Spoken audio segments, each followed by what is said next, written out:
रुख करते हैं पहली बड़ी खबर की ओर। लोकसभा चुनाव को लेकर पीएम मोदी आज बाड़मेर दौरे पर हैं। पीएम मोदी ने चुनावी सभा को संबोधित किया। पीएम मोदी ने जनसभा के दौरान कांग्रेस पर निशाना साधा है। उन्होंने कहा कि कांग्रेस ने 5 दशक से ज्यादा देश पर हुकूमत की, लेकिन एक भी ऐसी बड़ी समस्या नहीं है जिसका पूरा समाधान दिया हो। पीएम ने कहा कि कांग्रेस की सोच ही विकास विरोधी है। ये लोग देश के सीमावर्ती गांव को देश के आखिरी गांव कहते हैं। ये सीमावर्ती जिलों को और सीमावर्ती गांवों को जानबूझकर विकास से वंचित रखते थे और कहते थे कि सीमा के पास विकास होगा तो दुश्मन देश के भीतर आकर कब्जा करने की संभावना बढ़ जाएगी। क्या हम इतने बुज़दिल हैं कि हम बढ़िया रास्ते बनाएंगे तो दुश्मन उस पर चढ़ जाएगा? हम सीमावर्ती गांव को आखिरी देश नहीं, देश का प्रथम गांव मानते हैं। हमारा संकल्प है कि हम राजस्थान के हर घर तक पानी पहुंचाए। साथियों, कांग्रेस की सोच ही विकास विरोधी है। ये लोग देश के सीमावर्ती गांवों को देश के आखिरी गांव कहते हैं। ये लोग सीमावर्ती जिलों को, वहां गांवों को जानबूझकर विकास से वंचित रखते थे।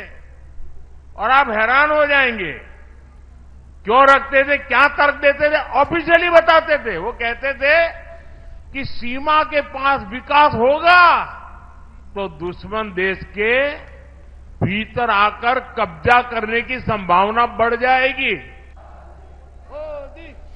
तो अभी आपने सुना कि प्रधानमंत्री नरेंद्र मोदी राजस्थान के बाड़मेर में एक जनसभा को संबोधित कर रहे थे और विपक्ष पर निशाना साधते हुए उन्होंने ये बातें कही कि कांग्रेस की जब सरकार थी तो बॉर्डर के गांव, बॉर्डर के जिले में विकास नहीं होता था। उनका यह मानना था कि अगर अच्छी सड़कें बन जाएंगी तो पड़ोसी देश की सेना या पड़ोसी देश के लोग इस पर कब्जा कर लेंगे, यहां चले आएंगे। उन्होंने ये भी बात कही कि क्या हम लोग इतने बुज़दिल हैं कि कोई भी हमारे देश पर आकर के कब्जा कर लेगा? इसे देश का आखिरी गांव या देश का आखिरी जिला कहा जाता था, लेकिन हम जो है अब इसे देश का पहला गांव या पहला जिला कहेंगे या कहते हैं। यह बात वास्तव में प्रधानमंत्री नरेंद्र मोदी ने जो कही है कि वास्तव में क्या हम इतने बुज़दिल हैं कि विकास इसलिए नहीं हुआ सीमावर्ती गांव में कि यहां पर विकास होगा तो पड़ोसी देश इस पर चढ़ाई कर देगा, कब्जा कर लेगा। आज इसी पर हम चर्चा करेंगे और चर्चा के लिए हमारे साथ जो हमारे मेहमान जुड़े हुए हैं, डॉक्टर आलोक सोती, आपका बहुत बहुत स्वागत है हमारे इस कार्यक्रम में। डॉक्टर आलोक सोती जी, जैसा कि प्रधानमंत्री नरेंद्र मोदी ने बाड़मेर में कहा, अभी हमने इस बात का जिक्र भी किया कि सीमावर्ती गांव का विकास इसलिए नहीं हुआ कि पड़ोसी देश आकर के कब्जा कर लेगा कांग्रेस के जमाने में, या कोई और कारण रहे हैं, या सिर्फ प्रधानमंत्री नरेंद्र मोदी ने यह राजनीतिक कारणवश ये बोला है? डॉक्टर साहब। नहीं देवेंद्र जी, ऐसी बात नहीं है। ऐसी सोच कभी हिंदुस्तान में हुआ करती थी और आपने देखा था, यही वजह थी कि जो आपका फ्रंट, जो आपने देखा था कि जो एलओसी से संबंधित इलाका था जो चाइना से था, वहां पे भी विकास नहीं हो पा रहा था। ये था कि जब तो चाइना। जी डॉक्टर आलोक सोती जी, डॉक्टर आलोक सोती, तो डॉक्टर आलोक सोती से हमारा संपर्क शायद टूट गया है। हम फिर जुड़ने का प्रयास करेंगे। तो एक बार फिर हम आपको बता दें कि प्रधानमंत्री लगातार चुनावी सभा कर रहे हैं। आज सुबह उन्होंने जम्मू कश्मीर में सभा की और परिवारवाद पर वहां पर आक्षेप किया। यहां उसके बाद राजस्थान पहुंचे, बाड़मेर में उन्होंने जनसभा को संबोधित किया। लगातार चुनावी रैलियां कर रहे हैं। बाड़मेर में उन्होंने जो पिछली सरकार थी उस पर निशाना साधा और जो बॉर्डर के इलाके हैं वहां पर विकास न होने का कारण बताया और साथ ही साथ कहा कि हम वहां पर विकास कर रहे हैं। हम इतने बुज़दिल नहीं हैं कि इस तरह कि हम ये सोच करके उसका विकास न करें, वहां पर रास्ते ना बनाएं कि यहाँ पर जो पड़ोसी देश है वो आक्रमण कर देगा या फिर इसमें घुसपैठ कर लेगा, आसानी से हमारे सीमा में प्रवेश कर जाएगा। डॉक्टर आलोक सोती हमारे साथ जुड़े हुए हैं। डॉक्टर आलोक सोती, आप कुछ कह रहे थे, इसे पूरा कीजिए। चलिए, डॉक्टर आलोक सोती हमसे नहीं जुड़ पा रहे हैं, तो अब रुख करेंगे अगली खबर का, जो दूसरी बड़ी खबर है। तो दूसरी बड़ी खबर की ओर रुख करते हैं। लोकसभा चुनाव के बीच कांग्रेस को झटके पर झटके लग रहे हैं। आपको बता दें कि आज कांग्रेस के पूर्व विधायक पारुल साहू, शेर सिंह यादव और अमित सक्सेना भाजपा में शामिल हुए, जिस पर मध्य प्रदेश के मुख्यमंत्री मोहन यादव ने कहा है कि एक तरफ कांग्रेस मंदिर का विरोध करती है और दूसरी तरफ दुआ मांगती है। यह दोहरा चरित्र नहीं चलेगा, जनता माफ नहीं करेगी। प्रधानमंत्री नरेंद्र मोदी तीसरी बार सरकार बनाएंगे, जो साफ दिखाई दे रहा है।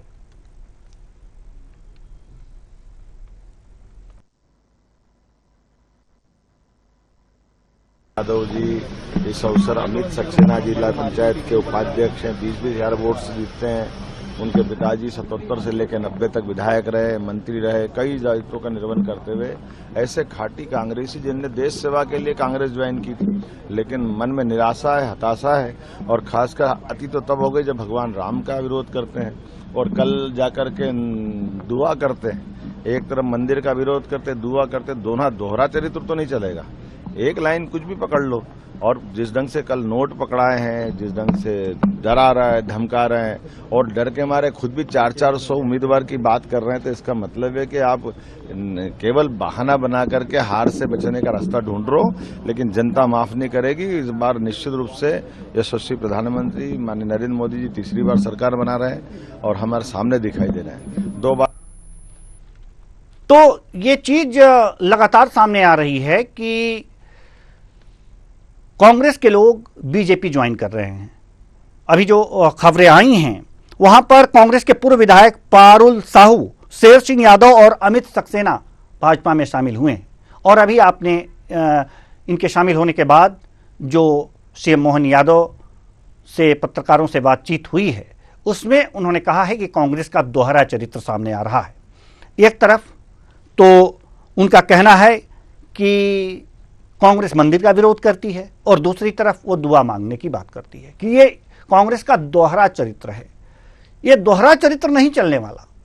अब इस चुनाव में क्या चलेगा, ये तो जनता तय करेगी कि वास्तव में किसका चरित्र चलने वाला है, किसका चरित्र चलने वाला नहीं है, और कि कौन से मुद्दे जनता को प्रभावित कर रहे हैं। लेकिन एक बात जो बहुत ही सोचने और समझने वाली है वो ये है कि लगातार कांग्रेस के कार्यकर्ताओं को, कांग्रेस के पूर्व विधायकों को, कांग्रेस के कद्दावर नेताओं को बीजेपी पसंद आने लगी है, बीजेपी भाने लगी है।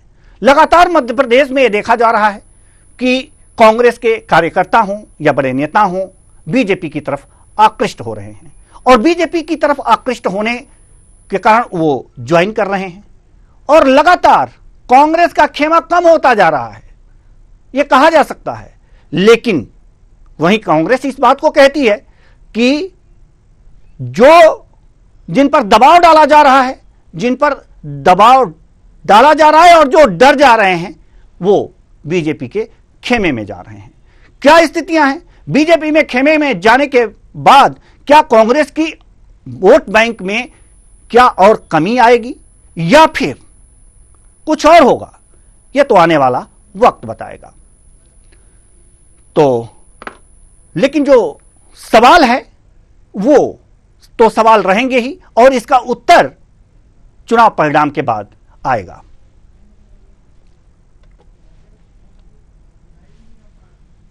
तो अब हम रुख करेंगे अगली खबर का, और तीसरी बड़ी खबर की ओर हम रुख करेंगे। और यह तीसरी बड़ी जो खबर है वो छत्तीसगढ़ से है। छत्तीसगढ़ से यह तीसरी बड़ी खबर आपको बता दें कि छत्तीसगढ़ सरकार में वित्त मंत्री ओपी चौधरी का बयान सामने आया है। उन्होंने कांग्रेस पर निशाना साधते हुए कहा है कि कांग्रेस डूबती नाव है, जो लोग निकल सकते हैं वो निकल रहे हैं। कांग्रेस में कोई चुनाव लड़ना ही नहीं चाहता। उन्होंने कहा कि वो तो आलाकमान के दबाव में नेताओं को चुनाव लड़ना पड़ रहा है, यानी कि एक जबरदस्ती चुनाव लड़ाया जा रहा है कांग्रेस में। सुनिए, पहले बयान को सुनिए। कांग्रेस एक डूबती नाव है और जो लोग फंस गए हैं इस नाव से बाहर नहीं निकल पा रहे हैं, जो निकल पा रहे हैं लगातार निकल रहे हैं, भाग रहे हैं, और जो नहीं निकल पा रहे हैं वो हताशा और निराशा में अपना जीवन जी करके मानसिक दिवालियेपन की स्थिति में पहुंच गए हैं और मोदी जी के अनर्गल शब्दों का प्रयोग कर रहे हैं, चाहे वो चरणदास महंत जी हों, चाहे कवासी लखमा जी हों। लेकिन आपने देखा होगा कि जब जब नरेंद्र मोदी जी के लिए इस तरह के अनर्गल आरोप लगाए गए, चाहे उन्हें जब नीच कहा गया, जब उन्हें चाय वाला कहा गया, जब उन्हें सर पर फोड़ने की बात कही, जब भी ऐसा रिमार्क किया जाता है तो देश की जनता जनार्दन निश्चित रूप से बड़ा और कठोर जवाब देती है। तो अब इस खबर पर बातचीत के लिए ज्यादा जानकारी के साथ हमारे संवाददाता विपत सारथी हमारे साथ जुड़ चुके हैं। जी विपत, हम आपसे ये जानना चाहते हैं कि ये जो वित्त मंत्री ओपी चौधरी ने बयान दिया है कि कांग्रेस डूबती नैया है और जो लोग निकल सकते हैं वो निकल रहे हैं, बाकी सारे डूब जाएंगे, क्या लगता है इस बयान के क्या मायने हैं? जी बिल्कुल, देखिए इन दिनों छत्तीसगढ़ के राजनीतिक गलियारों में जो है आरोप प्रत्यारोप का दौर शुरू है। इसके पहले भी हमने कई बयानबाजी सुना था। तो इसी बीच अब जो है जिले के दौरे में छत्तीसगढ़ के मुख्यमंत्री वाले हैं, जिसको लेकर के मंच कार्यक्रम स्थल का सुरक्षा का जायजा लेने छत्तीसगढ़ के वित्त मंत्री ओपी चौधरी जी पहुंचे थे, जहां उन्होंने कहा है कि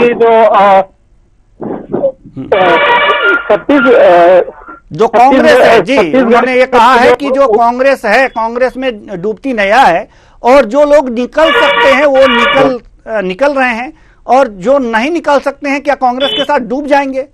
सवाल मेरा ये है, क्या इतनी गिरी हुई स्थिति हो गई है कांग्रेस की?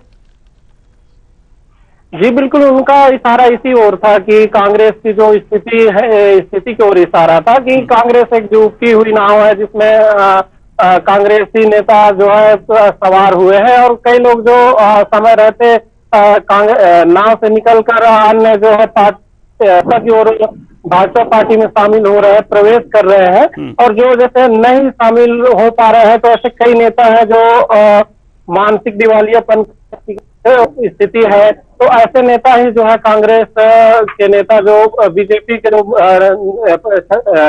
भारत देश के जो प्रधानमंत्री नरेंद्र मोदी जी है उनके ऊपर लगातार उनके खिलाफ बयानबाजी कर रहे, टिप्पणी कर रहे हैं। जी बयानबाजी कर रहे हैं, टिप्पणी कर रहे हैं, लगातार ऐसी बयानबाजी हो रही है, ऐसी टिप्पणियां हो रही हैं। तो सवाल यहाँ पर यह है कि इस बयान के बाद कांग्रेस की तरफ से कुछ प्रतिक्रियाएं आई हैं? जी बिल्कुल, अभी कांग्रेस के पार्टी की तरफ से इस बयान को लेकर कोई प्रतिक्रिया अभी नहीं आ पाई है कि कांग्रेस के जो है नेताओं से हम लोग संपर्क करने की कोशिश किया लेकिन संपर्क नहीं हो पाया है उनसे, तो अभी बयान जो है नहीं आ पाई। लेकिन मोदी जी के खिलाफ जो है टिप्पणी की जा रही है उसको लेकर के जो वित्त मंत्री ओपी चौधरी ने कहा है कि जब जब नरेंद्र मोदी के बारे में इस तरह की जो उनके खिलाफ टिप्पणी की जाती है, कभी उनको जाता है चाय वाला कहा जाता है, तो इस तरह का जो बात किया जाता है उनको रिमार्क करके जनता जो है आगे एक ठोस जवाब देगी। हम आपसे एक सवाल और करना चाहेंगे कि आखिर छत्तीसगढ़ में कांग्रेस के लोग बीजेपी में जा रहे हैं, इसके पीछे का क्या कारण है? क्या कोई राजनीतिक दबाव है या कोई डर है, कोई भय है या फिर कांग्रेस की गिरती साख है? जी इसमें कई जो नेता हैं कांग्रेस के अपने जो है स्वेच्छा से जो है भाजपा में प्रवेश कर रहे हैं और कई नेताओं का जो कहना है कि अपनी मर्जी से इच्छा से भाजपा पार्टी में शामिल हो रहे हैं। और ओपी चौधरी का बयान है कि जो चुनाव नहीं लड़ना चाहते थे छत्तीसगढ़ के लोकसभा सीट से, तो ऐसे नेताओं को जबरदस्ती चुनाव के मैदान में मतलब टिकट देके उतारे जाने की बात ओपी चौधरी के द्वारा कहा जा रहा है। चलिए चलिए ठीक है, बहुत बहुत धन्यवाद हमसे बातचीत करने के लिए और जानकारी देने के लिए सारथी। तो कुल मिलाकर के ये देखा जा सकता है कि छत्तीसगढ़ में जो बीजेपी है वो कांग्रेस को डूबती नैया कह रही है। इस पर तमाम जानकारी दे रहे थे हमारे संवाददाता विपत सारथी। अब रुख करते हैं चौथी बड़ी खबर की ओर। सपा प्रमुख अखिलेश यादव पहले चुनावी सभा करने पीलीभीत पहुंचे। सपा ने यहां से भगवत शरण गंगवार को प्रत्याशी बनाया है। मंच से अखिलेश ने भाजपा सरकार पर हमला करते हुए कहा कि भाजपा को बताना चाहिए कि 10 सालों में उन्होंने कितने लोगों को नौकरी दी है। 30 लाख के लगभग सरकारी नौकरियां खाली हैं। ये नौकरियां इसलिए नहीं दी जा रही हैं क्योंकि नौकरियां दी गई तो उन्हें आरक्षण देना पड़ेगा, इसलिए सरकार पीछे हट रही है। इन्होंने अपने 10 सालों में लोगों से झूठ बोला है, उद्योगपतियों को लूटने का काम किया है। भाजपा की यही पहचान है, झूठ और लूट। सुनिए। पीलीभीत की भारतीय जनता पार्टी की भाषा सुनी है, उनके भाषण सुने हैं। उन्हें बताना चाहिए कि पिछले 10 साल में कितने लोगों को नौकरी दी है। आज सवाल रोजगार का है। इस देश का नौजवान अग्निवीर व्यवस्था नहीं चाहता। इस देश का नौजवान पेपर लीक नहीं चाहता है, वो नौकरी रोजगार चाहता है। 30 लाख के लगभग सरकारी नौकरियां अभी खाली हैं जो भरी नहीं गई हैं, और नौकरियां इसलिए नहीं दी जा रही हैं क्योंकि उन्हें आरक्षण देना पड़ेगा। नौकरियां मिलेंगी तो आरक्षण देना पड़ेगा, इसलिए सरकार पीछे हट रही है। और जो महंगाई बढ़ी है उसका जवाब क्या है? दाल, सरसों का तेल, घी के 2014 में नमक की कीमत क्या थी और 2024 में नमक की कीमत क्या है? इसका जवाब सरकार के पास क्या है? उद्योगपतियों का तो ये कर्ज माफ कर रहे हैं, 15 लाख करोड़ माफ कर दिया। इलेक्ट्रल बॉन्ड उन्हीं लोगों से लिया जिन उद्योगपतियों को इन्होंने कर्जा माफ किया। इन्होंने अपने 10 साल में लोगों से झूठ बोला है, उद्योगपतियों को लूटने का काम किया है। बीजेपी की यही पहचान है, झूठ और लूट। तो बीजेपी की यही पहचान है, झूठ और लूट, ऐसा सपा अध्यक्ष अखिलेश यादव ने कहा है। इस खबर पर ज्यादा जानकारी के साथ हमारे लखनऊ संवाददाता अनूप मिश्रा जुड़ चुके हैं। जी अनूप, हम आपसे ये जानना चाहेंगे, सबसे पहला सवाल तो आपसे यही हम करेंगे कि ये सपा अध्यक्ष अखिलेश यादव की पहली चुनावी रैली थी और उन्होंने पीलीभीत से किया है। पीलीभीत से ही चुनावी रैली की शुरुआत करने के पीछे का कारण क्या है? जी देवेंद्र जी, देखिए ऐसा है कि पीलीभीत, चूंकि आपको बता दें कि उत्तर प्रदेश और उत्तराखंड का बॉर्डर जिला माना जाता है, उसके बाद जो है उत्तराखंड शुरू हो जाता है। और पीलीभीत एक ऐसा एरिया भी है जहां पे बरेली भी कवर किया जा सकता है। बरेली के मतदाताओं को भी जो है, साथ साथ में आपको बता दें कि जो मुरादाबाद भी है, साथ में सहारनपुर भी पास में, इधर धौरारा, सीतापुर भी आपको जो है करीब में, लखीमपुर भी करीब में पड़ता है।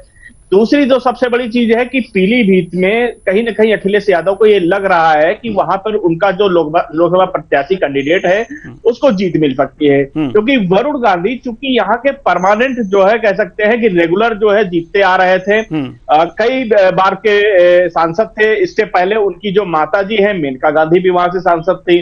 तो इस बार जो वरुण गांधी का टिकट कटा है, ये टिकट कहीं ना कहीं उनको लग रहा है कि जितिन प्रसाद चूंकि दूसरे जिले से है, हालांकि जितिन प्रसाद बहुत दूर से नहीं आते हैं, वहीं की धौरारा जो बॉर्डर है उससे पहले ही लोकसभा क्षेत्र से है, संसदीय क्षेत्र से हैं, उनको हार का सामना करना पड़ सकता है। दूसरा, वरुण गांधी काफी अच्छे अंतर से वहां पे जीतते आ रहे थे। यदि उनके समर्थक इस बार इस बात से हो सकता है नाराज हो कि वरुण गांधी को टिकट नहीं मिला और कहीं भी टिकट नहीं मिला, तो इस वजह से हो सकता है कि उनकी जो समर्थकों की नाराजगी का फायदा समाजवादी पार्टी को मिले। और भगवत शरण की बात करते हैं तो भगवत शरण गंगवार कहीं न कहीं वहां के क्षेत्रीय नेता माने जाते हैं। कई बार वहां 3 बार विधायक रहे हैं, समाजवादी सरकार में मंत्री रहे। हालांकि उससे पहले वो जो है पहले भारतीय जनता पार्टी में कुछ दिन रहे हैं, लेकिन काफी समय उन्होंने समाजवादी पार्टी में ही गुजारा है।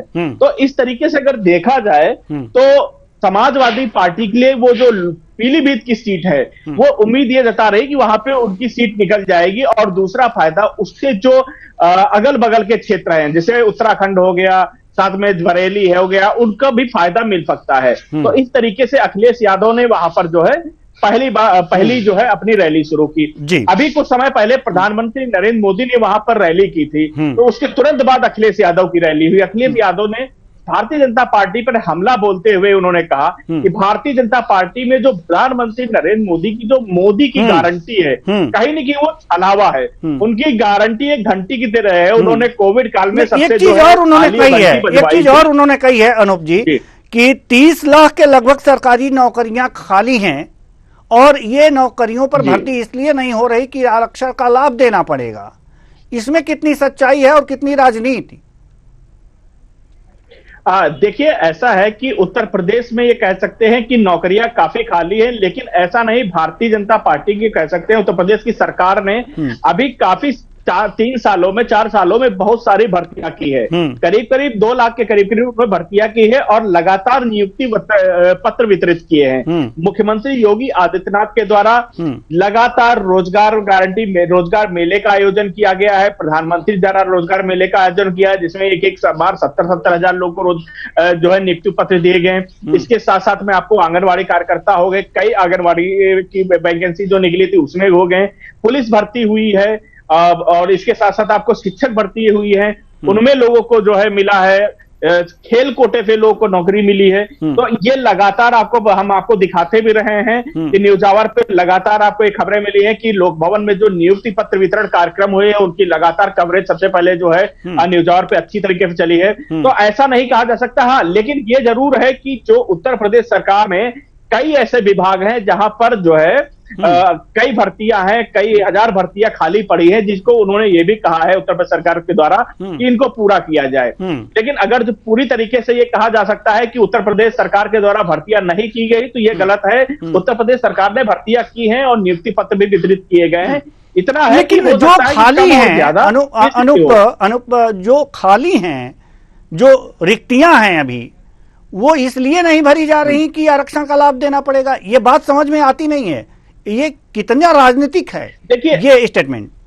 देखिए, आरक्षण की यदि बात की जाए कि तो बगैर आरक्षण की तो भर्ती हो ही नहीं सकती है, क्योंकि अगर भर्ती की जाती है तो उसमें एक स्पष्ट रूप से होता है कि अगर 10 वैकेंसी हैं तो उसमें जितना आरक्षण ओबीसी का, एसटी का है और सब सवर्ण का है, 10% सामान्य वर्ग को भी जो है सामान्य वर्ग को भी आरक्षण दिया गया है। बाकी 27%, 33% जो आरक्षण है, इसके बाद जो है सामान्य सभी उसमें अप्लाई कर सकते हैं। तो जो आरक्षण है वो बगैर दिए तो भर्ती नहीं की जा सकती है। अब ये जो विपक्ष का आरोप लगाने की बात अलग है, लेकिन अगर जो भर्तियां हैं, जो भारतीय जनता पार्टी की सरकार पे ये आरोप लगा रहे हैं विपक्ष, तो विपक्ष की जब सरकार थी तो अगर देखा जाए उस टाइम भी भर्तियां नहीं होती। अब आरक्षण की बात पे हम देवेंद्र जी आ जाते हैं। तो आरक्षण जो प्रमोशन में आरक्षण आता है, उत्तर प्रदेश में जब समाजवादी पार्टी की सरकार थी तो प्रमोशन में आरक्षण स्वर्गीय जो उत्तर तत्कालीन मुख्यमंत्री स्वर्गीय मुलायम सिंह यादव ने उसको खत्म किया था जी। तो आरक्षण की अगर बात की जाए तो कहीं ना कहीं अखिलेश यादव जो ये आरोप लगा रहे हैं तो उनके द्वारा भी भर्ती में आरक्षण को खत्म किया गया, जिसकी आवाज बसपा सुप्रीमो के द्वारा लगातार उठाई जा रही थी। अब जो स्वयं अखिलेश यादव आरक्षण को लेकर के जो है आवाज उठा रहे हैं कि आरक्षण की वजह से जो है भर्तियां नहीं की जा रही हैं। तो ये राजनीतिक दलों का पैंतरा है, जो अपनी सरकार आते हैं उस चीज पे बैक हो जाते हैं और जब दूसरी की सरकार रहती है तो आलोचना करना शुरू कर देते हैं। तो बिल्कुल आलोचना करना शुरू कर देते हैं। एक चीज और उन्होंने कही है, हम उस पर भी थोड़ा सा आपसे चाहेंगे कि आप प्रकाश डाल दें कि 10 सालों में लोगों से झूठ बोला है, उद्योगपतियों को लूटने का काम किया है। भाजपा की यही पहचान है, झूठ और लूट। क्या कहेंगे इस पे? देखिए ऐसा है कि भारतीय जनता पार्टी ने उत्तर प्रदेश में उद्योगों को बढ़ाने के लिए इन्वेस्टर समिट का आयोजन किया जी। 40 लाख करोड़ इन्वेस्टर के एमओयू प्राप्त हुए। अभी 4.0 ग्राउंड ब्रेकिंग सेरेमनी की गई, जिसमें 10 लाख करके जो है 10 लाख करोड़ के जो है निवेश ग्राउंड पे उतारे गए।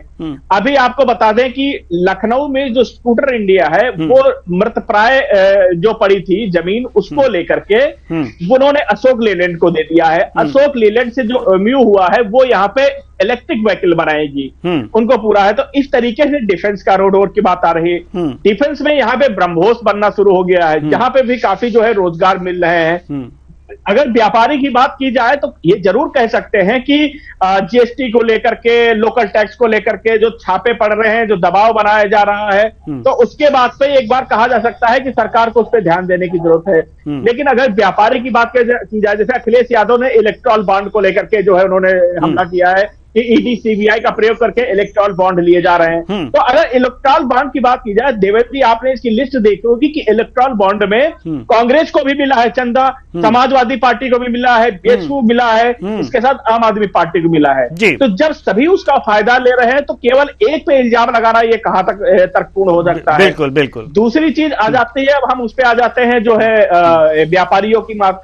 तो व्यापारी की मैं आपको बता दूं, कुछ समय पहले लेके चलते हैं, उत्तर प्रदेश में जब माफिया राज था, जहां पे मुख्तार और अतीक का यहाँ पे दबदबा माना जाता है। ये कहते हैं कि अतीक जेल में बैठ करके यहाँ पे किसी भी व्यापारी से कहते थे कि हमको 10 करोड़ रुपया पहुंचा दिया जाए, वो व्यापारी जाके जेल में देता था। जेल में मुख्तार के साथ तत्कालीन जो जिलाधिकारी होते थे एसपी, वो बैडमिंटन खेलते थे, वहां पे दरबार लगता था, वहां पे फोन जाते थे, वहां पे खाने पीने की चीजें बारी जाती है। कह सकते हैं कि उनका पूरा साम्राज्य जेल पे चलता था।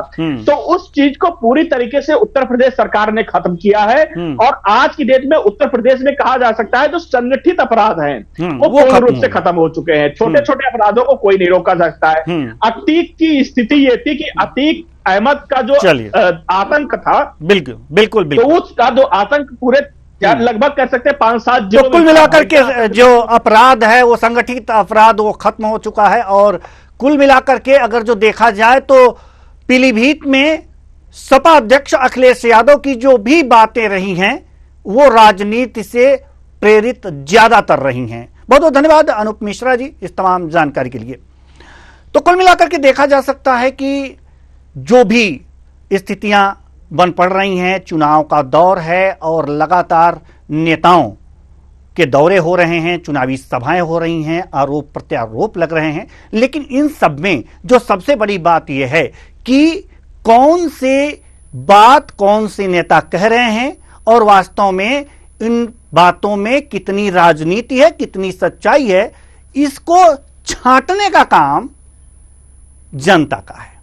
और जितने ही सही छटाई होगी उतना ही उपयुक्त प्रत्याशी जीत करके सदन में जाएगा। फिलहाल 4 बड़ी खबरों में आज के लिए बस इतना ही। मुझे दीजिए इजाजत।